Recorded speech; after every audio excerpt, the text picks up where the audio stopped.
ada seorang ulama berguru kepada seorang ulama. Selang beberapa saat, dia ingin melanjutkan belajar ke guru lain, dan sang gurunya berpesan, jangan tinggalkan membaca Al-Quran.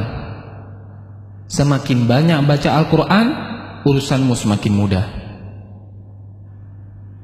Dan muridnya pun melakukan. Dia membaca Al-Quran 3 juz per hari. Sampai dengan 10 juz per hari.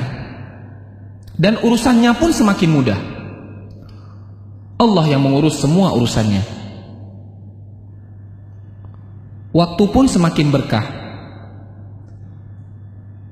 Kemudian, apa yang dimaksud dengan berkahnya waktu?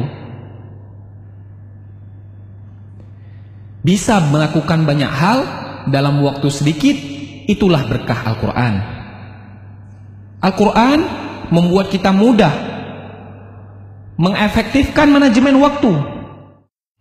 Bukan waktu yang mengatur kita, akan tetapi kita yang mengatur waktu. Padahal teorinya, orang yang membaca Al-Quran menghabiskan banyak waktu, mengurangi jatah kegiatan lain. Tapi Allah yang membuat itu semua menjadi berkah, hingga menjadi begitu efektif. Hidup pun efektif. Dan Allah akan mencurahkan banyak berkah dan kebaikan kepada kita karena Al-Quran.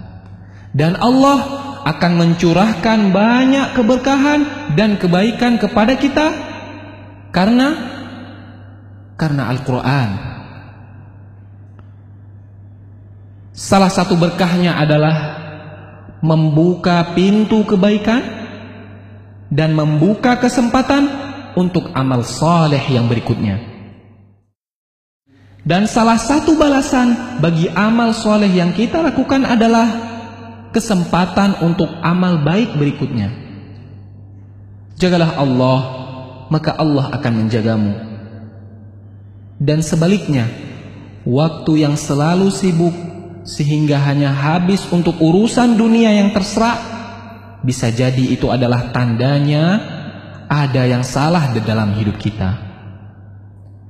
Barang siapa yang bangun di pagi hari dan hanya dunia yang dipikirkannya, sehingga seolah-olah ia tidak melihat hak Allah dalam dirinya, maka Allah akan menanamkan 4 macam penyakit padanya. Yang pertama, kebingungan yang tiada putus-putusnya.